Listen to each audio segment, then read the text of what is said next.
Welcome to Devotionary, where we make the Bible accessible and applicable.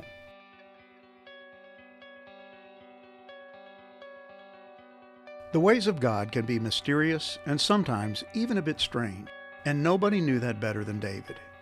Here was a man who had been chosen by God, anointed by the prophet of God, and yet found himself living like a fugitive with a bounty on his head. He went from being the son-in-law of the king to the top spot on Israel's most wanted list. And in 1 Samuel 22, verses 1 through 5, we have the story of David seeking refuge in the cave of Adullam, where he's joined by a ragtag group of disgruntled Israelites who want to make him their leader. Whether he liked it or not, David was going to be thrust into a leadership position by God. He was going to learn how to shepherd the flock of God by inheriting a motley group of misfits and malcontents who shared a common dislike for Saul. God's school of leadership was not going to be easy. His preparation of David to ascend to the throne of Israel was going to be filled with difficult days and even more difficult people to manage. But David was going to learn to trust God. His increasing responsibilities were going to make him ever more dependent upon God for wisdom, strength, and direction.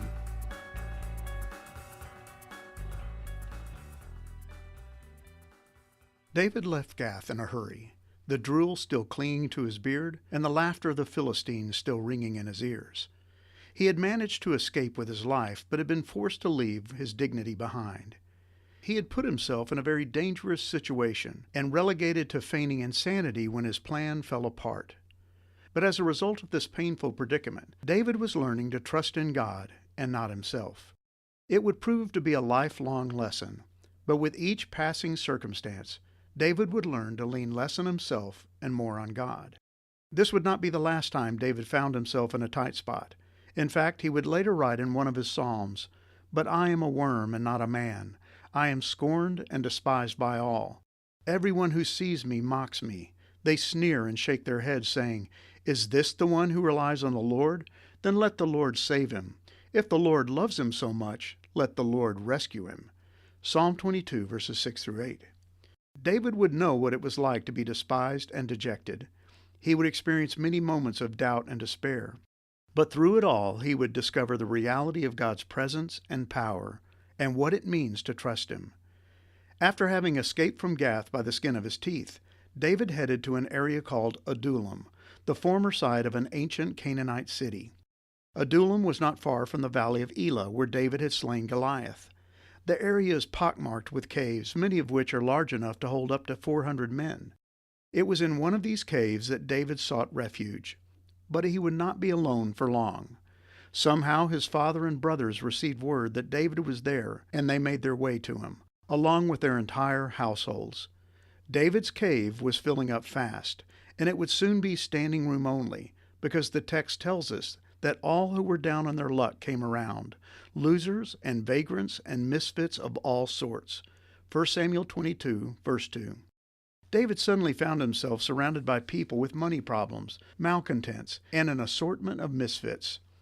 These were all individuals who shared one thing in common, a general dislike for King Saul.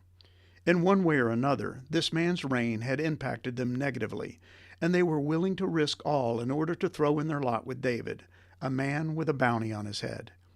Just hours earlier, David had been surrounded by hostile Philistines. Now he was surrounded by disgruntled and desperate Hebrews, who were looking to him for leadership and direction. The text tells us that there were 400 men who allied themselves with David and viewed him as their commander.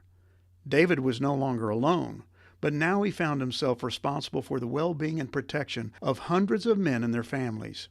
How would he feed them all? How was he going to be able to protect them from the professional soldiers that Saul would send to hunt him down? Whether he liked it or not, David suddenly found himself in the role of a leader. Yes, it was a motley crew of misfits, and they would put David's leadership abilities to the test. But this was the crucible in which God had chosen to purify and perfect the man whom he had chosen to be the next king of Israel.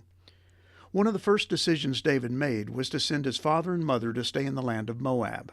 He arranged with the king of Moab to provide his parents with a safe haven, until I know what God is going to do for me. 1 Samuel 22, verse 3. David's great-grandmother Ruth had been a Moabitess, so there was a familial connection that helps explain David's decision. His parents would remain in Moab until he had a better idea as to what God had in store for him. David was slowly learning to seek God's will. He had learned a painful lesson at Gath. Taking matters into his own hands and trying to determine his fate apart from God was a dangerous game to play.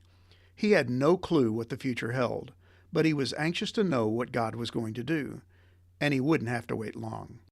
One day a prophet appeared at the cave of Adullam and gave David a word from God. He was to leave immediately and return to the land of Judah. This would not be the last time during David's wilderness wanderings that God would speak to him through a prophet. God had not left David alone, and he would not leave him directionless. We have to remember that David had been anointed by Samuel to be the next king of Israel. It's still not clear whether David was aware of this fact. Up until this point in the narrative, there's no indication that David had ever been told by Samuel what his anointing had meant. David has shown no signs that he knew he was the king in waiting.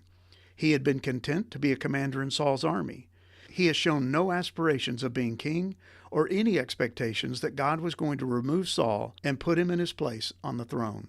And yet we know that God had chosen David to be the next king of Israel. So when we read this story, we can't help but wonder why God chose to do things the way he did.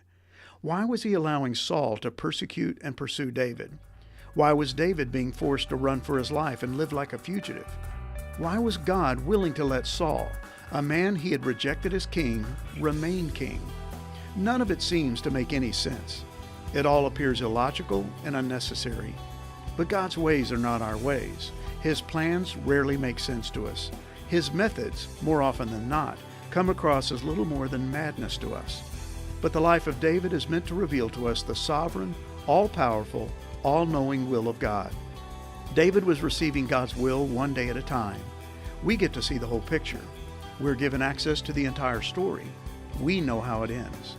And we can see that God was with David every step of the way.